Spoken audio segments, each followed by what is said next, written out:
into the universe.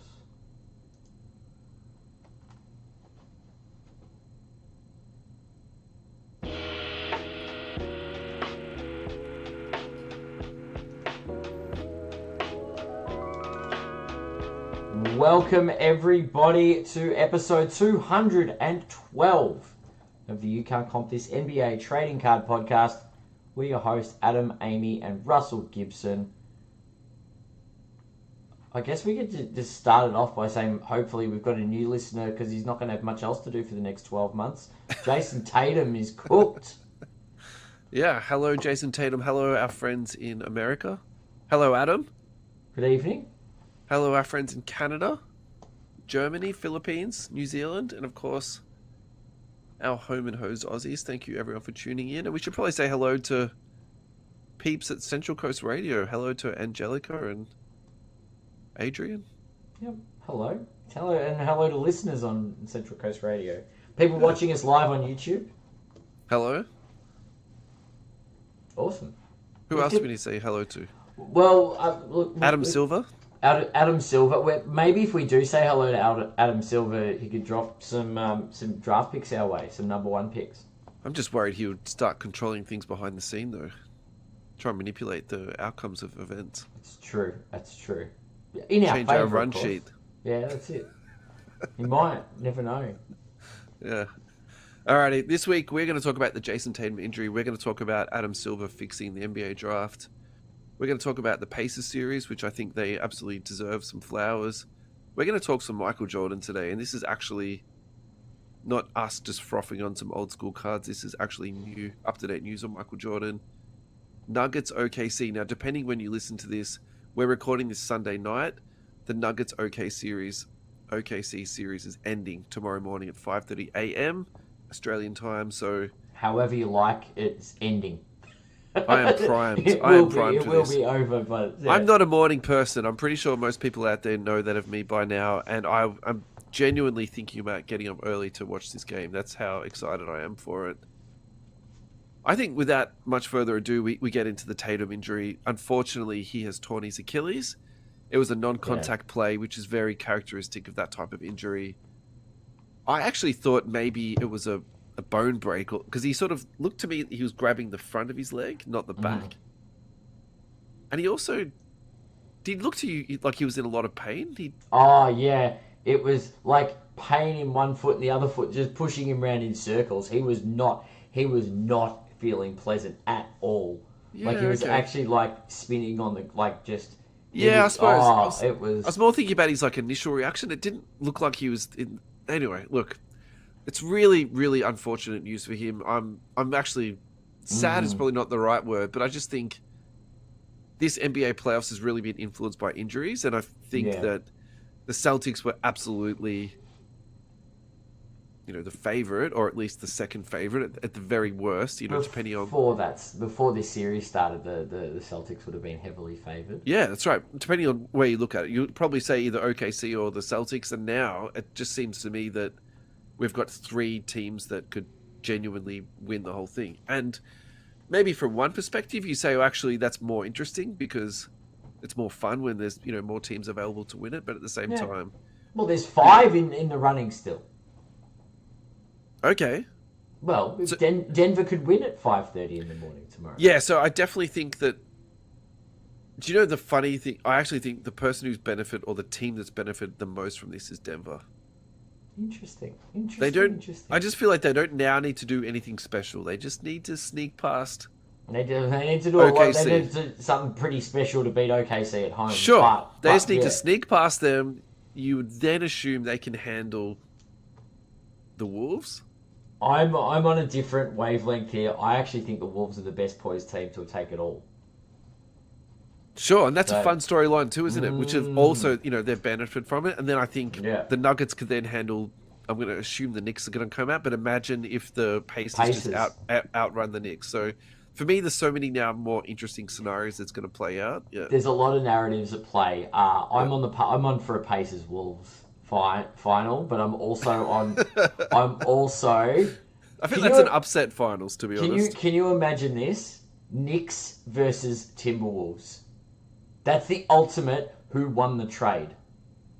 Yeah, okay. DiVincenzo and Randall versus Cat. Who won the trade? I feel like we talk about Adam Silver controlling a narrative. He would want the Knicks in there for obviously the massive market. Yeah. Don't think he really wants the Wolves in there. Why not? It'd be the ultimate underdog. They beat the Lakers. They've done their work. They've got rid of the Warriors. They're Imagine the bravado of Anthony Edwards if he wins a championship this year. It would be awesome. I just cannot imagine the things that will come out of this guy's mouth. But think about the Minnesota Timberwolves have had a week off, right? To recuperate, to recover. Yeah. And Denver and Oklahoma City have been beating the absolute snot out of one another. Yeah. Whoever comes out of that series is going to be exhausted versus a very fresh Timberwolves, and they're very well balanced. So, I don't know, anything could happen. Same in the East. Like, this is a Thibodeau-led Knicks team that has 6 players on it, and he's run them playing all. Their starters when they're up 20 points. Why was he doing that? Because he plays everyone to death, and they're not quite there yet. But this Indiana team, on the other hand, will run them off their feet, and that could be the narrative. Yeah. It could go any way. It's crazy. Yeah. I like it. It's fun. It's definitely interesting to me. It's different to Celtics versus Lakers. Yeah, that's right. Let's do predictions from here, though. Who do you think's going to make it to the finals, and who do you think will win it? Just for a bit of giggles. I actually think Indiana will try and run New York off their feet, and I think they might catch them. So I'm going to I'm going to go with the Indiana versus Minnesota. Finals matchup. Okay. I think Knicks are the better team. So I'm going to go with the Knicks from that series. And then I'm just going to stick with the Nuggets just for the fact that, for me, they're the most known current quantity that's left in the playoffs. And I would also say, now that you've said everything you've just said, this could look like a terrible prediction in 2 weeks' time. So, but I'll live with that. I'm totally fine with it. This is from ESPN PR. NBA playoffs platforms are up 15% from last year. Mm-hmm. Now, Knicks Celtics on May the 12th had 6.1 million viewers, and peak audience was 8.5 million viewers, which is up 50% from last year. Most watched program of the day across television and in all key demographics. So I think why that's important is because in the last 12 months, or let's call it the last 2 years, there's been a lot of chit chat around how the viewership for the NBA has been down. And I think in my opinion, where they've struggled a lot with this is like, now they're on so many different platforms. Like, you can watch them on YouTube, you can watch them on NBA.com, you can watch them on all the different cable channels that they've got. And I think also too, people consume content in pieces. So for example, on Instagram, where people are now just posting up, short clips. Yeah, true. And not that we're a media entity in any form, but very occasionally I'll take a video of my screen and post that up of a guy doing a dunk. Those videos get, I would say, more, if not to the top of our views in terms of clicks. So people love those really short highlights of basketball. Consumable highlights. Yeah. So I think that's really interesting to me. Also, what I think is a little bit interesting, and we're going to talk about this a little bit later, they've just signed a huge new television deal. NBC is coming to the table. I'm really excited. I'm going to hold that for later on, though. Absolutely. Yeah.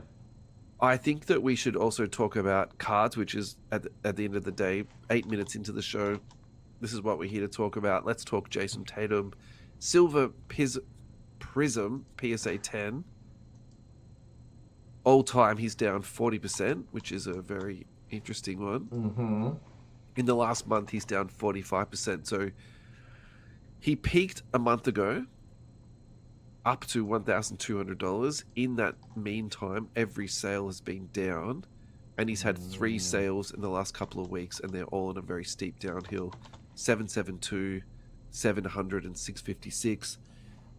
We've been using Jason Tatum the last 12 months essentially as a measuring stick for the hobby in terms of someone who's generally quite reliable. He's got an excellent resume. And now we need to turn that into he's an injured star that's going to be out for effectively all of this playoffs and all of the next regular season. Because if we call this a 12-month injury, he's not going to be back until the start of the playoffs. At the best case scenario. Best case scenario, worst case scenario, like he's not touching the court all next season, and you're probably not going to risk him in the playoffs. So probably do another preseason. My question is with the card value side of it. Yeah. What are your thoughts on leading up to the injury? There were already concerns about him choking in the playoffs. Do you know what I mean? Like he'd already 2 games in a row, first 2 games of the series against the Knicks, they gave up a 20-point lead, so there are already question marks over Tatum, and then he does his Achilles. Does this put his cards in the toilet?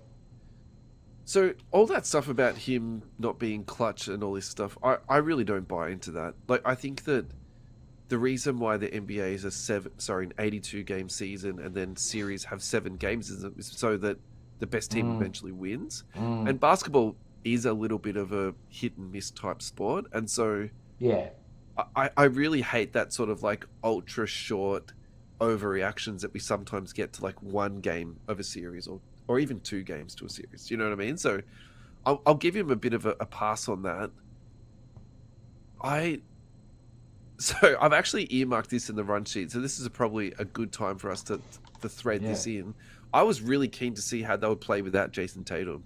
And I'm yeah, for sure. All you idiots who were like, oh, the MVP of the finals last year wasn't Jason Tatum. It's actually Jaylen Brown. Okay, great. Jaylen Brown, now you're the number 1. Like, take this team to a championship. They won 1 game and they lost 1 game. I think it's incredibly unfair of me to say, oh, because Jason Tatum didn't lead him to the championship, he's a failure. No, that's not what I'm saying. Like, and I would never say that. But at the same time, he had the opportunity. Okay, so this is a game 5 box score of 9 of 17, 3 from 5 from 3, 5 of 8 free throws, 8 rebounds, 12 assists. That's actually a damn good stat line, isn't it?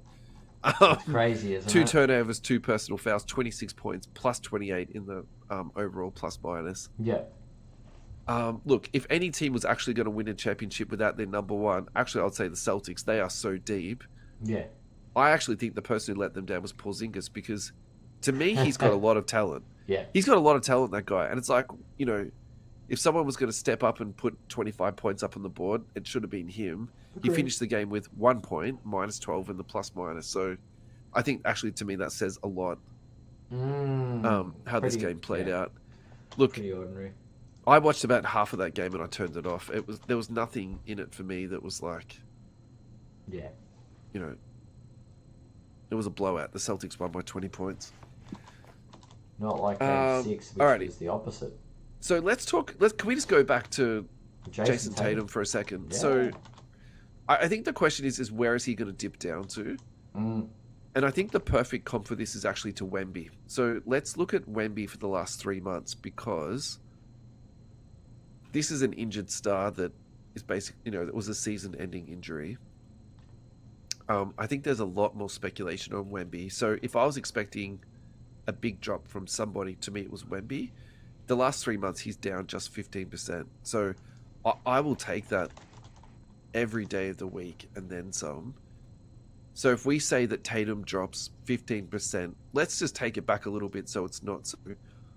So he was trading at like 772.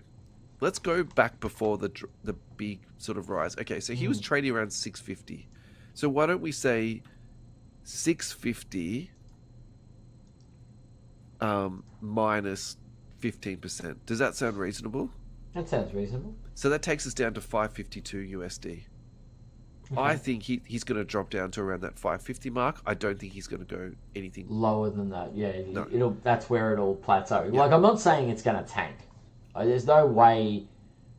There's no way I see Tatum tanking out, and there's no way I see Wembanyama tanking out.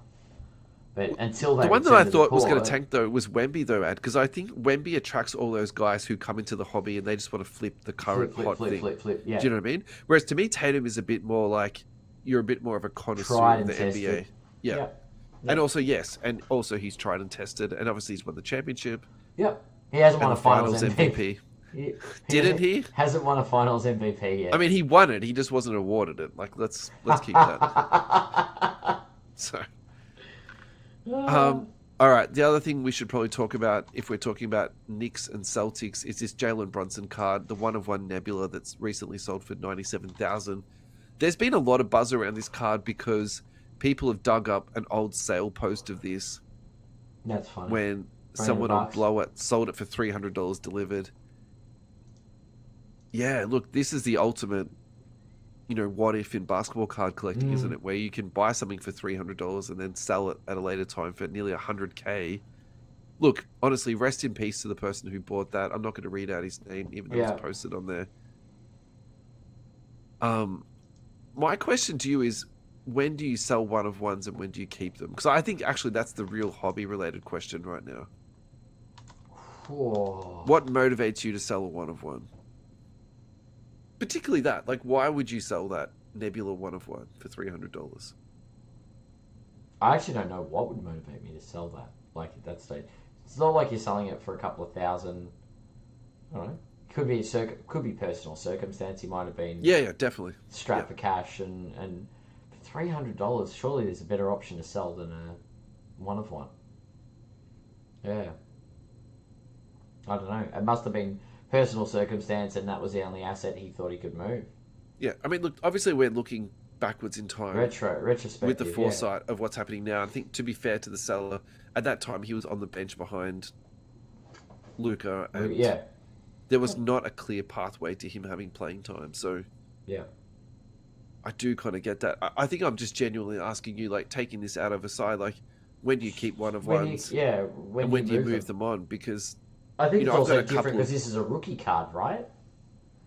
Yeah. How often do you get a rookie one-of-one? Well, Prism in particular, I think in other sets it's a little bit easier. Like, for example, Select is a little bit easier. Sure. But still, Recon, like, all those sort of lower end products, it's a little bit easier to get one-of-ones. But coming across a rookie card one-of-one of a decent player is not something you experience every day. Yeah. So, I don't know. Look, I think the answer for me is you probably hold it on until it spikes, even if you then hold on to some cards for too long. And I think I'm definitely guilty of doing that. Holding for too long? Yeah, definitely. Yeah. But at the same time, too, I think that's probably what's in the back of my mind of, like, I don't want to see happen is, something go exponentially up. And so, I think probably for me, it's like, when am I happy to sell one-of-ones? I think when they're retired. Yeah. I mean, and that's the thing, though. After their first 3 or 4 years... And it can be too late then. But you think about it, it's that after 5 years, what's the likelihood a player's going to blow up and break out? You mean like Jalen Brunson? 5 years? I think it was about 5 years he was on the bench. I'd say after 5 years, you're probably safe. Yeah. Relatively. Most players are expected to take a leap on year 3. So he played 4 years in Dallas, and then it was his 5th year that he was then traded. And then, so after year 5, then maybe. Yeah. Why don't we call it 6 just to be safe? But it is. It's one of those things. But Ant's done it in year 3. Cade was injured for a year, and now all of a sudden is Cade. He's a number 1 pick, of course. But I'm saying everyone wrote Cade off after year 2. Yeah, 2 or 3. Do you know what I mean? I think that's a bit more clear cut, though. I feel like people still know in the back of their minds he was the number 1 overall pick. So was Markel Fultz, let's be fair. Oh, boy. And Anthony Bennett? Yeah. Alrighty, let's go to a break. Fast break trading cards. Let's do them first. Fast break trading cards, thank you so much for your re-up support. We should be saying this right now, shouldn't we? Go to fastbreaktradingcards.com. They are a Fanatics and Topps official partner. They're also a direct partner of the Collect Fest. So congratulations, guys, on your naming sponsorship rights to that festival. We're so proud of you guys, all the work that you've been putting into the hobby. Go down to 75 Tulip Street in Cheltenham, Friday 12 till 6, Saturday 9 till 5, Sunday 10 till 4. Contact them on Facebook, Instagram. Also, their phone number is on the website. All of the payment platforms are obviously available to you in store. $15 standard postage, $20 express. When you go into the shop, however, you'll find two lovely gentlemen who are very happy to talk hobby with you and also give you fantastic hobby advice in terms of buying supplies, sending your cards off for grading, buying singles, and also sealed boxes. Thank you very much to the guys at Fast Break Trading Cards.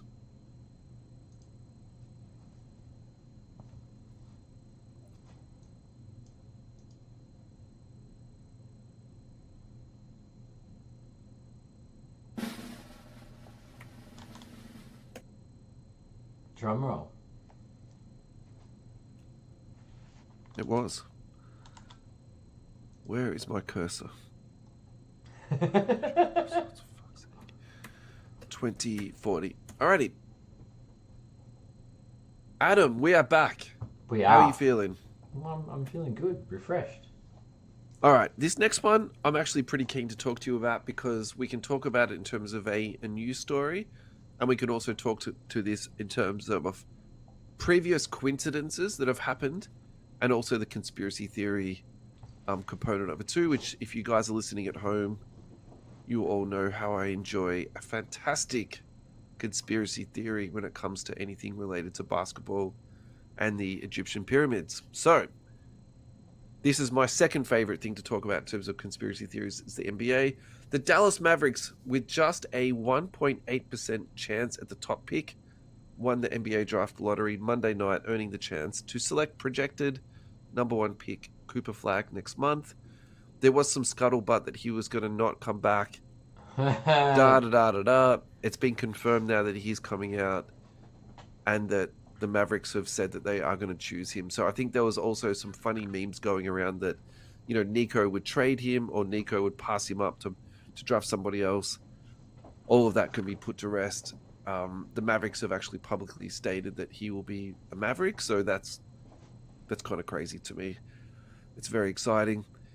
Where are you at with the Mavericks having a 1.8% chance to win and getting the number one pick? I'm gonna be the logical one here and say there was a ball in the bucket.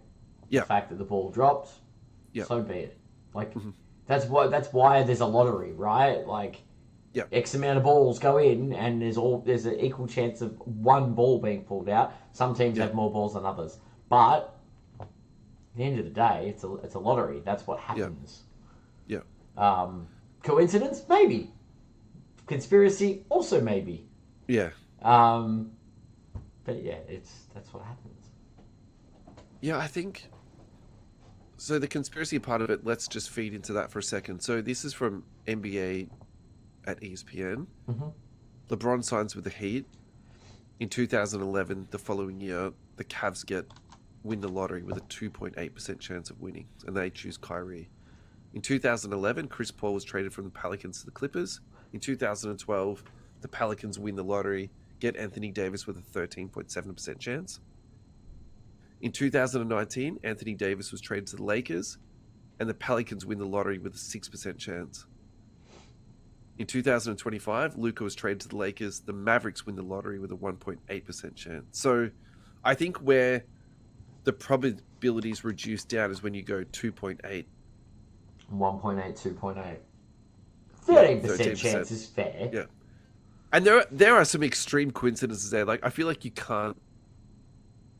Sure, the Pelicans. You can't not have this conversation without mentioning that. Get rid of Anthony Davis, move on from Davis, and bang, they get Zion. I see the narratives. I do. Yeah, I do.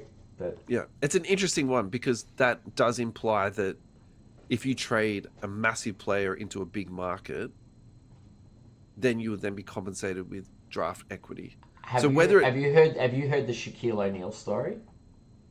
I've heard stories, but I'm happy to hear your story. So I was watching an Instagram reel, and Shaquille O'Neal's like, "I'm not going to tell you things are rigged.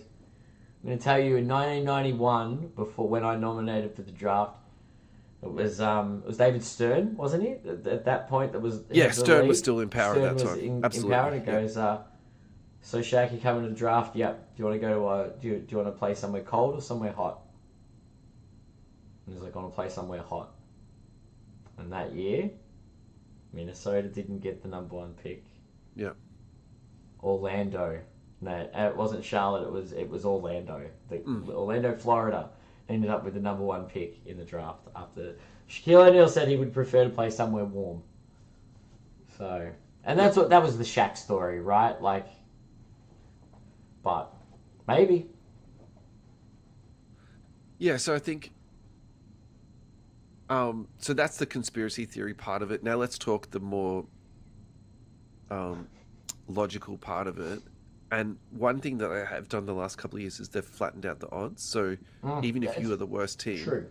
You only actually have like 14% chance to win, or 14.8 or whatever it is.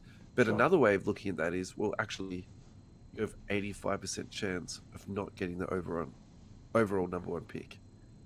Also. And so when you think of it in that sort of capacity, that to me makes more sense that there is a chance for a team to jump up, I suppose. And so it's actually so funny for me because a part of me is outraged that this Nico Harrison guy is an absolute clown, trades away a generational talent, and then gets another one back. Like, that actually really annoys me. But on the other hand, what also really annoys me too is when teams are bad on purpose, and then they also get rewarded for it. And so if I had to choose between the lesser of two evils, I probably prefer that he goes to the Mavericks than he goes, for example, to the Washington Wizards, who in the last 10 years have only demonstrated repeat and complete ineptitude and just absolute atrociousness when it comes to everything related to the NBA. Like, you know, if there was a relegation system in the NBA, I genuinely wish that the Wizards just were relegated, honestly. Like, they have just been so terrible the last few years. And so do you really want Cooper Flagg going to them and being rewarded for being so bad? So I feel like this is my own sort of hypocrisy here. It's like, how can I complain about Dallas getting the number one overall pick when I also don't want these bad teams to get it? So, for example, Utah, I don't think that they deserve to get the number one overall pick. They were losing games on purpose last year. Like, that's bad for the product. I don't like that. And so maybe actually these guys flattening out the lottery odds really is going to change the way that, you know, teams are looking at it, because I haven't got these numbers in front of me, but the worst team getting the number one overall pick the last few years, like, I don't think it's happened for 6 or 7 years now, Ad. Or maybe it's once in the last 7 years. It's crazy. It's nuts. Yeah. I'm trying to actually look up how many balls go into the machine. So you can actually watch it. So the whole thing was broadcast on NBA.com, and I don't know if, am I ashamed to admit this? I'm going to admit it. So my TV watching for that day, I didn't watch a basketball game that day. I actually watched them take the ping pong balls out because I'm genuinely interested in all that sort of behind the scenes mechanics and minutia, because it's like, it's pretty crazy. I'm sort of looking for ways how they can like manipulate the system too, and it looks a pretty secure thing. I think there's times when the envelopes are only with particular people. So maybe they can manipulate the top 3 draft picks at that time. But other than that, I think the system is pretty robust. We put up a post on Sports Cards Nonsense, our Instagram and our Facebook. We got a whole range of responses. So maybe we could just read out a couple of the funny ones. Let's do it. Where do we want to go first? So I think if we go to the Sports Cards Nonsense one, James Hoffman, the lottery is rigged every year. Too many coincidences. And that's what I was talking about. It's like, how many coincidences do you need to then say, actually, this is an occurrence? Yeah. Picks done behind closed doors. Well, that's kind of not true, but that's okay. We aren't that stupid. Things like this is why the narrative of the NBA being fixed stays relevant. Yeah. And so to take in that point is, we've got referees being accused of knowing what the lines are. So Draymond Green literally called them out on national TV about that the other day. He got fined $50,000 for that. In the past, we got Tim Donahue, known for fixing games. That was the referee that did that. So there is some like fix allegations when it does come to the NBA. And then, Patrick Ewing, allegedly there was a frozen envelope because they used to pull it out by hand out of the basket. Yeah. Could be worse. Could have been a coin flip, right? So that's the other interesting thing. So the Mavericks and the Chicago Bulls had a coin flip earlier in the day. The Bulls lost and the Mavericks won to get them into that spot that won them the lottery draft. Crazy. That's a sliding doors moment for the Bulls. It is, isn't it? It's Yeah, no, it's I don't know. I just yeah. Yeah, so Joe Rothke here, it's really not as crazy as it sounds. They've flattened the odds so much that the worst teams with the best chances still only have a 14% shot at the top spot. Dallas at 1.8% is not some sort of astronomical long shot compared to teams with the best odds. Atlanta had the 10th best odds last year and they jumped up to number one pick. Yeah, so that's right. Yeah, yeah. Well, what's Devin say? There's no such thing as a coincidence. 1.8% lottery chance. Yeah, I call shenanigans, especially after the revamp. They revamped the odds. After 1993, when Magic hit a 1 in 66 chance on Shaq. Yeah. But it is. So it's 66 balls, is it? One. They did it differently back Yeah, then. yeah. These days they do it. It's a 4-number combination that comes out, and then Ah, the number combination then goes to the team. So corresponds. it changes the odds. Yeah, again. So easier to rig it. I think it's harder to rig it now. Yeah. Looks 'Cause- flashy. So the person who does the timer is facing away from the balls, and he puts his finger up when the ball comes out, and that's based on a stopwatch, basically. Yeah. Yeah. Um, Okay. Norberto Tomasini. No, it's called odds. The Cavs getting the 3 number one picks was a bigger coincidence. I think, but that's the same conspiracy though, isn't it? Yeah. Like it's the Yeah. same conspiracy that the NBA can actually influence the outcome. Yeah. Yeah. Agreed. All right, let's go to our Instagram and read out our own listeners because I think that's pretty good. Watto211, 100% with a laughy emoji. A card paints 1,000 words. That is a fantastic Instagram handle. Unlikely does not mean impossible, and it does not need a probability theorist to get that. Toss a coin 100 times, and you might have the same side 9 consecutive tosses. Would be interesting though to see a full list of teams who got their number one pick and their respective chances to have a closer look. Yeah. Yeah. 45 cards. It does scream rigged. 1.8% chance. I personally think the live ball draw should be made publicly available like it used to be. Well, it is. You can actually watch the whole thing these days. So yeah. Prime 110, 100% boys. Yeah. And then going to our Facebook. Oh, we got a few on here. This is nice. Thanks, everyone. If we sort this by all comments, we've got Sean Collins. Same thing happened when the Pelicans traded AD. Yep. Anthony Milne, nothing is coincidence. And we actually referenced that earlier on the podcast. Mm-hmm. All comments. Hang on a second.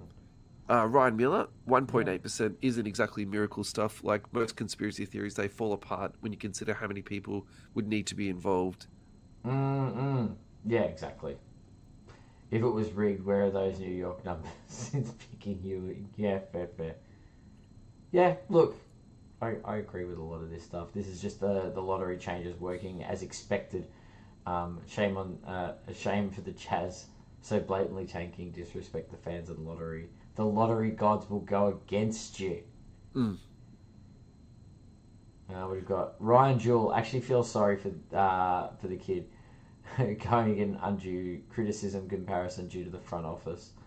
If it were true, Nico style, he won't even drag flag. It'll pick somebody else. Well, we know that's not true. Anyway, thank you everyone for contributing to that. That was very, very fun. And I think, any final thoughts on this ad before we go to a break?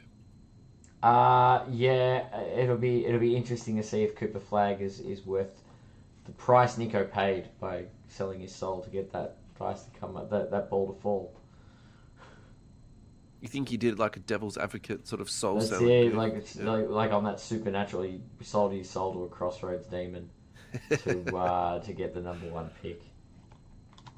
Actually, I tell you what, I'm going to finish this off here with a hypothetical trade. Sure.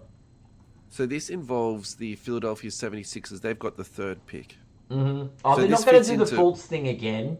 So this is how they and why they basically tanked out the rest of the year because they didn't want to give their pick up. So lucky that they didn't. Oh, that's like, is that another conspiracy coincidence? That's not a conspiracy. They tanked. Like there's no To get the number 3. Yep. Philadelphia receives Kevin Durant. Phoenix receives Paul George and the number 3 pick. Who says no? Ooh! Tell me that is not delicious. Phoenix says no. They want more.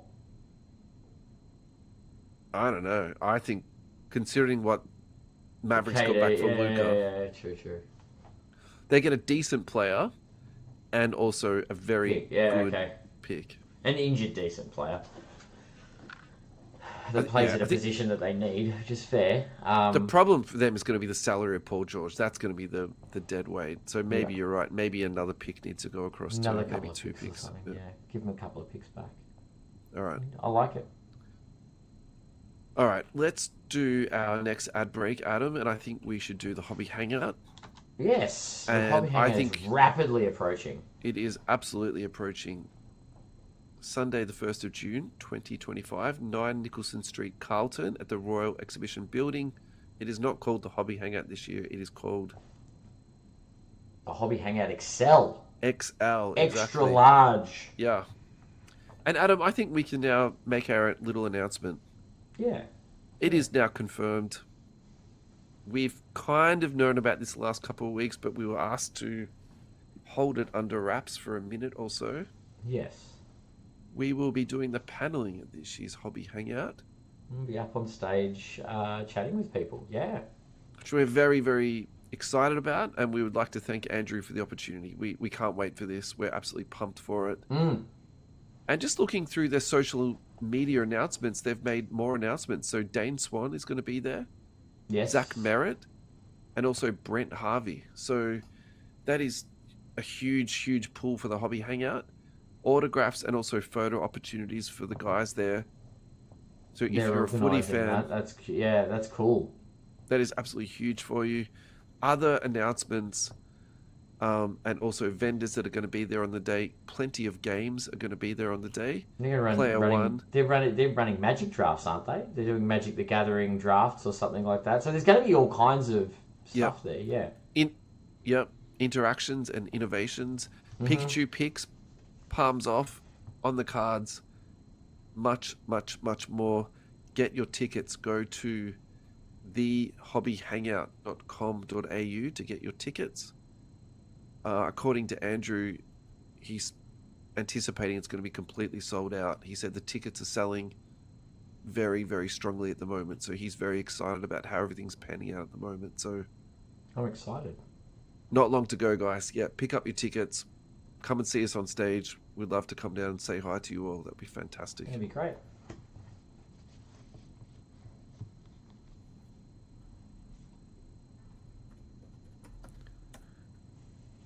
Welcome back, everybody. It is time for our next segment, which is going to be basically just NBA.com playoff brackets. I think we pick the next series to chew over, Ad. We can talk about Pacers and Cavs. Oh, give us the Pacers. Give us the Pacers. All right. I think there's two things to talk about when it comes to the Pacers.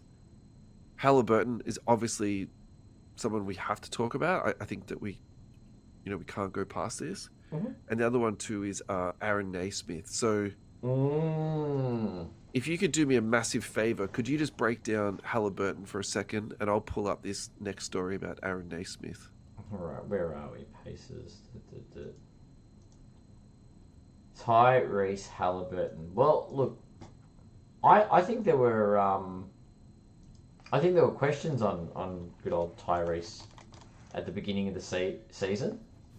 Unfairly, to be honest. At the We start came of the out season, at the start of the season, midway through the season.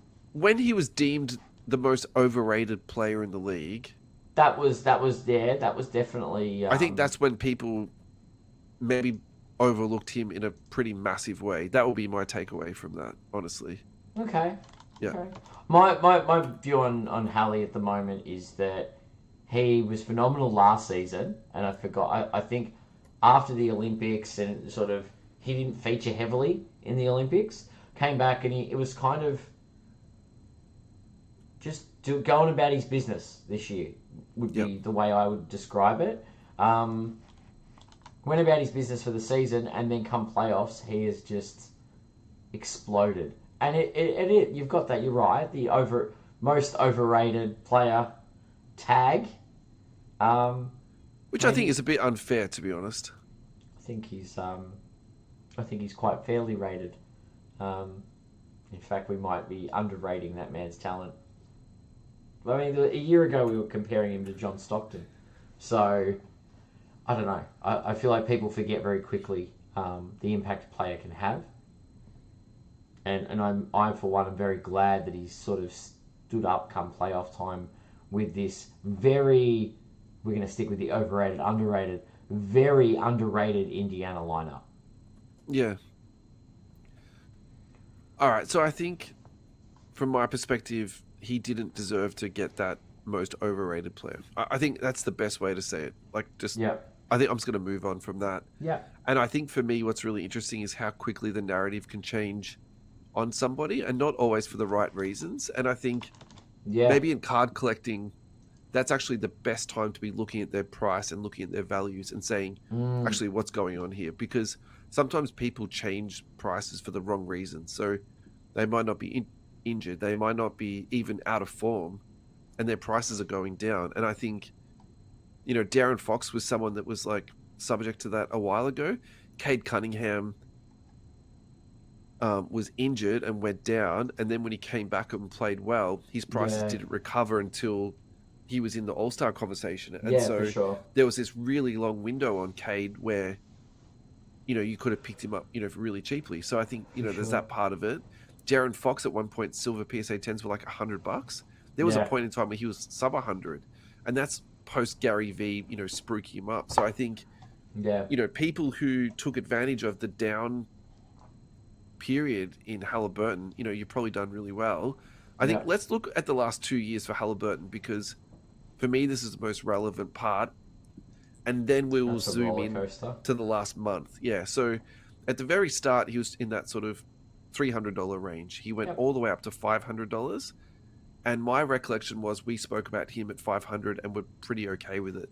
All the way down to 300, a single price up at 345. Let's just ignore that for a minute, and then basically just slowly dribble down. There is nothing in my mind here that explains this in any sort of shape or form. Down to $180. Let's just call it 180. That's the easiest way to do it. Mm-hmm. Zooming into 6 months, he then has 56% growth. Zooming into 3 months, he is exponentially up. So he's up 75%. So he was trading at about $200 March 2025. Yeah. Now he's up to 400. Look, this is really tough for me, because where I'm sort of at with Halliburton is I think he's a very volatile asset at this point. Yeah. I think there's nothing that you can tell me looking at his numbers Yeah. that's going to convince me otherwise. And so I think buying him at the moment is probably not the best idea. Yeah. And I would probably wait this out. So what's the flip side to that argument, though? He goes to the finals and they win the championship. What's he going to sell for then? 1,000? Is it? Oh, I don't know about the 1,000. Maybe that Tatum All Star level 700. 700. Okay. Yeah, Yeah. 750. The base, the benchmark. Um, But the reason why I say 1,000 is because SGA is currently trading yeah, true. at 1,077. Yeah. He was up to 1,300 not that long ago. So when the Denver Nuggets end up winning that series, is he going to be the most overrated player in the league and the MVP at the same time? Imagine that. I've got no idea. Most overrated MVP. There we go. Look, this is probably a good time for us to segue into SGA, and that's probably like fully legit. So this is actually an interesting stat. This is one player that is now selling at or above their COVID peak. So in COVID, SGA peaked at 1,475. He recently was up to 1,292. That is incredible. How many players can you say are actually selling at the same price as what they did during COVID? That is incredibly unusual. That is nuts. Yeah, Yeah. that is very unusual. All right. For all the people that say they hate PSA and all the rest of it, here is a flip that actually could work out for you. You can buy a raw SGA for $250. The prices are a little bit up and down, between 200 and 250 at the moment. Send that off to PSA. Get a 10. PSA 10 currently get a trading 10. at $1,000. Yeah. How do you explain to people why they should use PSA in 10 seconds? I feel like we just did it. PSA is the only real recognized brand for getting maximum value. Yeah. All right. We just segued PSA 10 from though. Halliburton. All right. Let's go back to the Pacers series in true You Can't Comp this fashion. All right, we're back with Tyrese Halliburton. Actually, I was going to say, let's do Andrew Nembrand. So we're talking about why are the Pacers so successful. Their pace is absolutely amazing. Their defensive versatility is... They've done a really good job of understanding the current rules of the NBA and how to work within those confines. And they've also got shooters. Andrew Nembrand is currently shooting at 51.1% from the three-point line. And that puts him at number one all-time of all shooters. This is wild. So he turns into Steph Curry when he gets into playoff mode. Well, or Seth Curry. And Seth Curry's at number 5 at 46.8. Myers Leonard at 4. Myers Leonard is the guy who was ranting anti-Semitic stuff on Fortnite or Call of Duty or whatever Goodness it was. gracious. He's out of the league now. And your boy, Rui Hachimura, actually turns into Steph Curry at 48.5. I don't own a Bob Hansen in my collection. I couldn't even tell you who that gentleman is, to be honest. I know he shot 50% from 3. We've spoken about Nembrand on the show before, so I think now's a good time to check in some of his values. This is from 130point.com. I'm guessing he's not on... He's not on card letter, mate. Yeah. He's not on card letter. Red Prism Signature. Obviously, that's a sticker. PSA 9. That sold for $22. A Prism Draft Picks number to 75. So that's a collegiate uniform. That sold for $22. So that pickup of the Prism Red for $22. Not a bad. That's way better than a collegiate at $22. Yep. Fair. Nembrand Optic Autograph Fast Break variant for $25. Mosaic Blue Autograph for $24. Okay. And this is probably my favorite so far. The Contenders Autograph, 46 out of 99. That is the horizontal card. PSA 9, $79.99. So, okay. Look, a very middling prospect there. I think the prices are pretty reasonable at the moment. I think at the end of the day, it comes down to market. Honestly, this is something that, just people aren't watching this guy's game. I think it's really as simple as that. Yeah. Are you a Pacers connoisseur, honestly? Not really. I have seen them play a little bit. I enjoy watching them play, though. I don't know. At the beginning of the season, I thought they'd added by not subtracting, basically, or adding to their list. I thought they came out in the Eastern Conference Finals last year. They went out to the Celtics, very admirable performance, and then they run it back. So the Pacers are actually, I don't know. I think there's a lot more legitimacy to their claim than people have given them credit. They've landed the 4th seed, and now they're playing like they've earned it. Like the Charles Barkley comment about ESPN only talking about the big teams. I think this is where the Pacers fall into that. It's like, how much exposure over the last 12 months have the Pacers had, and now they're in the last 4 teams. Yeah. And so I think that's my part where I'm kind of like, maybe the major media does need to do better every now and again. Because acknowledge good performances, right? Yeah. Like they've been there, and they've been good. So, yeah, it's a bit of a tough one. I can't believe it. We're already up to our next break. Did that just go really quickly, or was that me? Very quickly. Very quickly. Yeah, right. All right, let's go to our last break, and then we'll finish off in 10 minutes or so.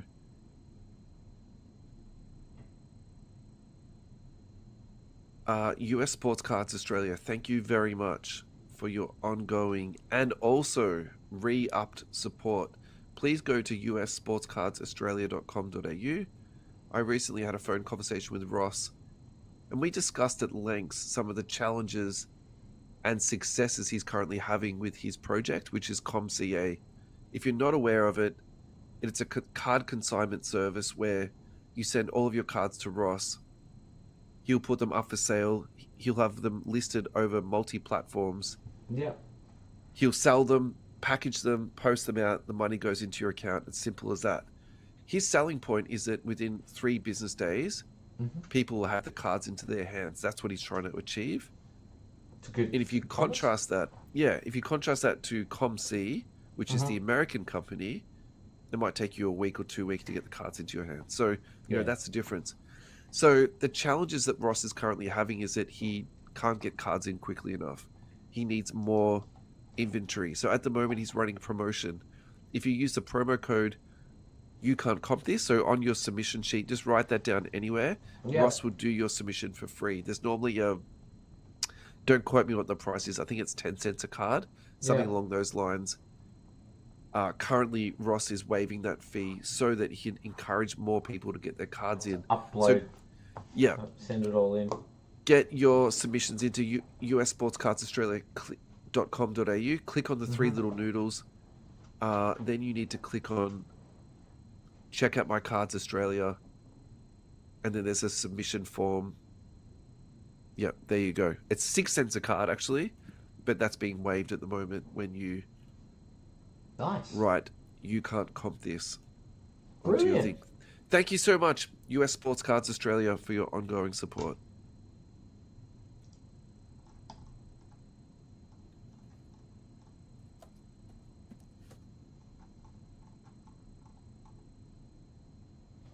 Alrighty, Adam, we're back. This is our last segment. Let's get fired up. We're in the final stretch. Let's go. Let's keep it going into the final term. Yeah. Alright, let's see. Well, we've got one more series, haven't we? And we've got a few things here. Let's try and do these quick hitters. Alright, eBay automatically recently charged my account. This is something that's been coming for a little while. I think this is a very positive thing. If you are now bidding on cards with the intention of not paying for them, basically you can't do that anymore. So your account gets charged automatically. So I think for me, the pros of this are, it's fantastic because it hopefully will stop people from bidding up cards they're not going to pay for. Also, too, for someone like me who doesn't check eBay every day, it might be 1 or 2 days before I've made payment, whereas now it's all sorted out for me. That's the pro. The cons are you have to make sure that your postage address is set the right time every time. So you now need to check that as you're putting your bids in. Yeah. No, so for example, for me, if I'm buying from someone in US, I'll use my US address. In Australia, I'll use my Australia address. Yeah, for sure. And so normally that's something in my head, I would process that at checkout as opposed to like... Yeah, okay. Bidding, right? So that's something I'm going to need to get to. Okay. Where are you at with this? What do you think about it? I like it. I as somebody that has been been exposed to the people commit to buy and don't pay. Yeah. This is nice. This is like assuring that, oh look, somebody committed to paying X amount for an auction. Yeah. They've committed to it. Yeah, exactly. Yeah. It's I think it should have come sooner. So. Michael Jordan is coming to broadcasting. He is going to be live on NBC. On a scale of 1 to 10, how pumped are you for this? I'm pretty pumped. I'm 15 out of 10 pumped. I'm 8 out of 10 pumped. Oh. No. You are a hard man to please. All right, okay, fine. So if Jordan is an 8, who is a 10 for you when it comes to an announcer?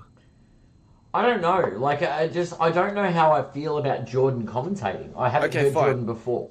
Okay, you are in charge of NBC. You've got unlimited budget. Who are you going to put in to be a commentator? All right. That's a tough one. I'd literally get recently retired players. So I don't know. I like listening to the likes of. I'm looking at the coverage team. I like Steve Nash. I really like Steve Nash. He's a smart guy. Is that Blake Griffin? Yeah. I don't want to hear Blake Griffin. Dirk's going to be interesting. I think Dirk's going to be very interesting. Is that Carmelo Anthony? Carmelo Anthony, Udonis Haslam's with the black sunglasses. That took me a little minute to work out. Dwayne Wade. Yep. D-Wade, Steve Nash. There's some talent there. So I think Jordan is going to rip people new assholes like live on air, and I cannot wait. Like, he's a full narcissist who doesn't have a lot of patience for people who are not good at their jobs. Like, I genuinely think he's going to be like Is this going to be potentially? He's going to be like Stan, so they took Stan Van Gundy off the air because they basically said to him, like, you're too negative, right? Yeah. Then they brought him back at a later time. I think Jordan is going to do what Van Gundy does, but like on steroids. And it's Jordan, so who's going to argue with him? Or on cocaine and any other substance that he may or may not partake in, right? So that's like one thing. The second thing is, why is he doing this? Gambling fees. Right. So so this is like the scuttlebutt that's going on at the moment. He had to sell the Hornets because of like some bad debt. Allegedly. And now he's like out doing a paid gig. Like, Do you know what is the conspiracy next? He's going to start signing cards again. Yeah. I feel like if he starts signing, that's when like, actually he's in trouble. Yeah. I actually don't believe he's in financial trouble. Like, I find that so difficult to believe. You think he's just bored? Yeah. I think he wants something to do. Like, he's now not running the Hornets anymore. And by the way, he probably got out at a pretty good time, to be honest. He made an absolute load of money off that. Yeah, that's so, like, I find it so hard to believe he's got debt. All right, let's move on before we go into too much conspiracy theories about Michael Jordan. This is from Card Ladder. Eye-catching sale, 2007 chronology Michael Jordan. This recently sold for $79,000. Okay, I like this so much. This might be the best card that we've spoken about in a very, very long time. And this is actually also the perfect time to talk about or think about some other cards that have sold recently. So we've spoken about some pretty big cards that have sold recently, like some ultra modern stuff. Earlier in today's show, we spoke about the Brunson 1 of 1. Yes. That sold for $97,000. So the question I've got to you, let's just comp these cards directly to each other.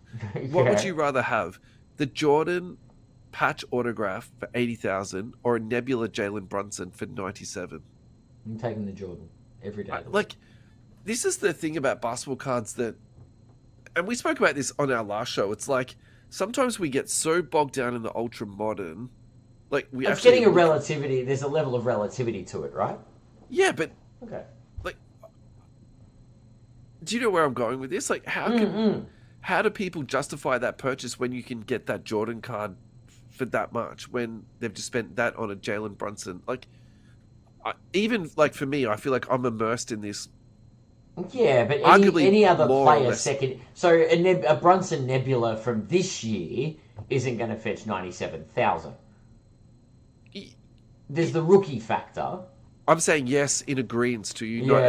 Yeah. There's a rookie factor to it, and I hear what you're saying. I definitely, like, as I said, I'll take the Jordan, but yeah, there is a rookie factor to certain cards. That's an investment for Brunson winning multiple championships, I think. No, I just think that the ultra modern versus the 90s stuff, like, okay, this is 2000s. Let's just call it ultra modern to 2000s. Sure. I think that argument is really interesting to me because, to me, it's very hard for me to get my head around and comprehend it. So the funny thing there, and I'll say that I think you've made a really insightful point because we'll call this Nebula. That card is going to plateau and maybe go up a little bit. That Jordan in 30 years' time is going to have a 5 in front of it or something. Do you know what I mean?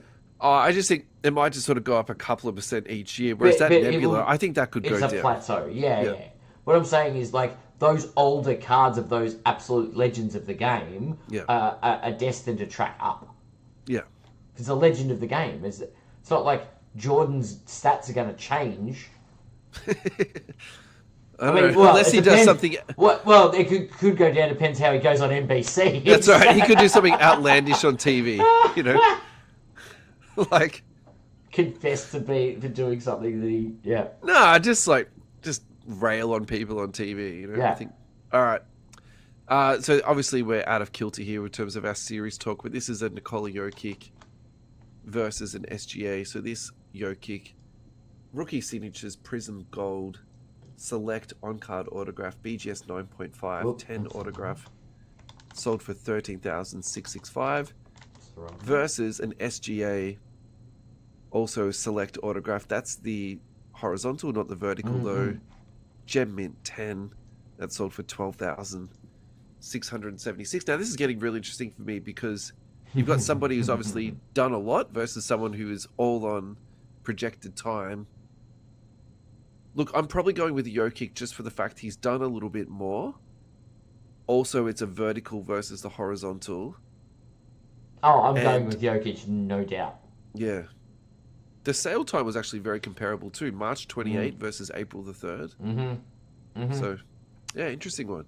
Yeah, take the Jokic every day of the week. Neither of those two are bad buys or sells, to be honest. I think they're both... If you sold it for that price and you bought it for that price, I think you've done really well. I don't see any, true sort of losers on that one. This is the one that I was also wanted to talk to you about. So we've got a Jalen Williams Black 1 of 1. Yes. That sold for 4,900 versus the Jamal Murray BGS 9.5. That sold for 4,400 Black Select. So that's a card versus card as close as you can get it. That's tough. What do you take here?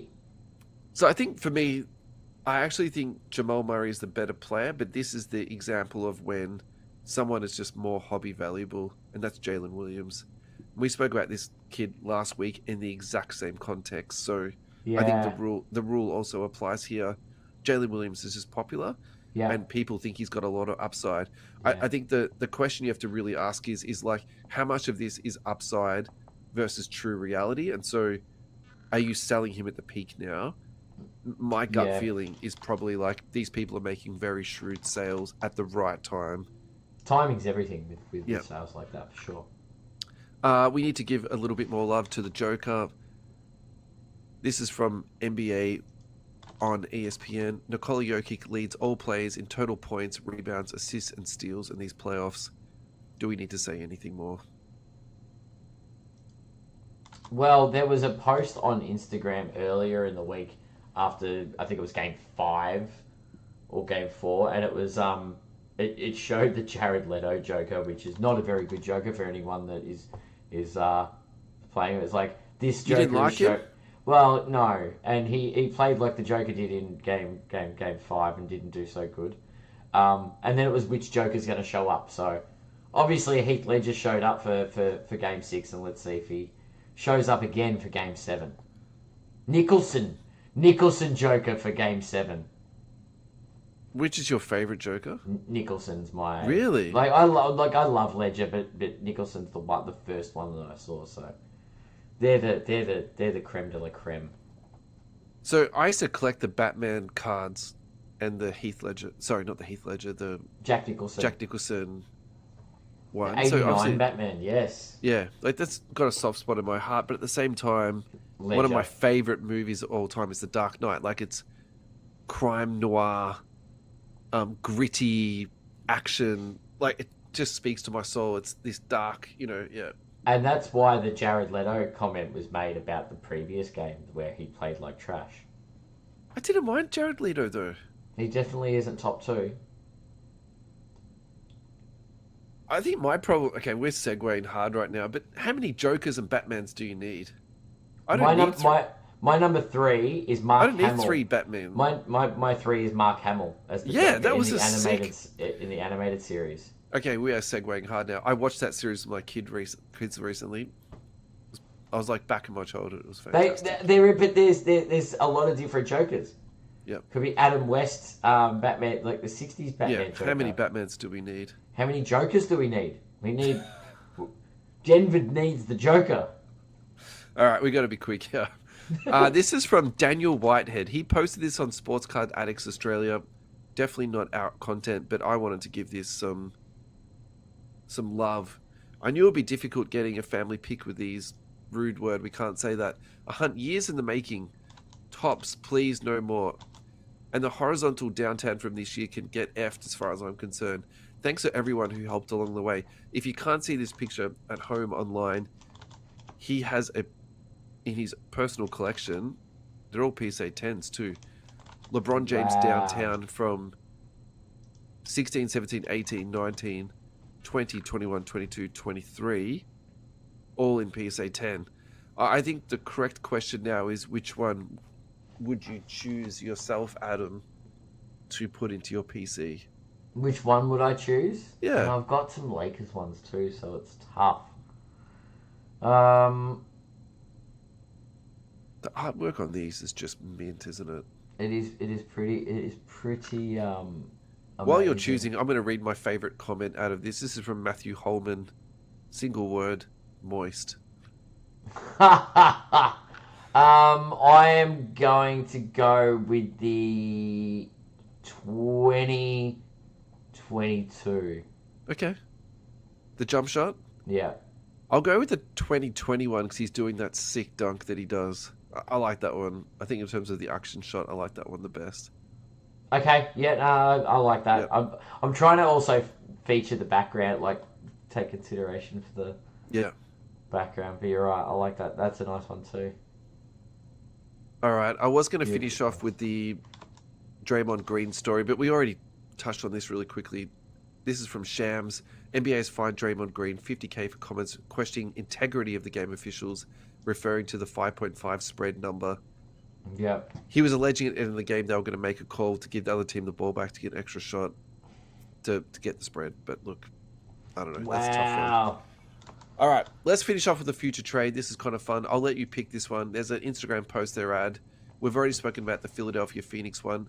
Why don't you pick a trade on there and we'll run through that and then we'll finish off for today. I want the Giannis trade. Give me the Giannis trade. Giannis Alright, to the Spurs. All right, this is pretty complicated, and I think this is probably not going to happen, but that's still a fun one to talk about. Giannis to the Spurs. Bucks get Stephon Castle, Harrison Barnes, Keldon Johnson, the number 2 pick. Favorable pick of Milwaukee, first round pick. Pelicans get the 14th pick and a 27 first round pick. And then the Spurs get Giannis. Yeah. Yeah, that's probably not going to happen. I think my problem for the Bucks is like there's no sort of clear stud coming out at number 2 this year, or allegedly. I'm no like draft, but the quick look I've had look through the draft boards, it's like, would you actually do that to not get a star back? Yeah, true. Unless you think Castle's got to be. Nah, I don't think you do. I don't. Unless you really got high hopes on the number 2 pick. See, I actually wonder if you put De'Aaron Fox into that spot, Yeah. and then say you take Harrison Barnes and you take Keldon Johnson out to make the salaries work, and also the number 2 pick. That actually makes a bit more sense in my head, because then you can actually say, they need the guard. They need Fox. But I think Castle could play Fox's minutes. This is actually what I worry about the Spurs team at the moment. It's like Fox and Castle is pretty much the same player, but Fox is getting paid a way lot more. Yeah, true. They can probably make the money work. I still like your Kevin Durant with the Kevin Durant for Paul George one. To be fair, I didn't make these up. This is from CBS Sports. The Instagram post. But I still like the posing the question. Yeah. Because obviously Kevin Durant moving is going to be a big question. Surely he's on the move this year. Yeah. Thank you, Adam. Thank you to all of our listeners. Thank you to... Oh, we had fan mail this week. I forgot to mention this. Thank you to people who sent us fan mail. Oh yeah, thanks for the reviews. Yeah. Like if and for those listening, if you're listening through a platform like Spotify or a podcast or any of those platforms where you can leave us a review, we would really appreciate it. So I don't know who the person is because it's basically done anonymously, but what it says is, just found your podcast and YouTube channel, love your content. That is from Silver Spring in Maryland, USA. So thank you so much. You absolutely made my day getting a message from America. Really humbling. Yep. Awesome.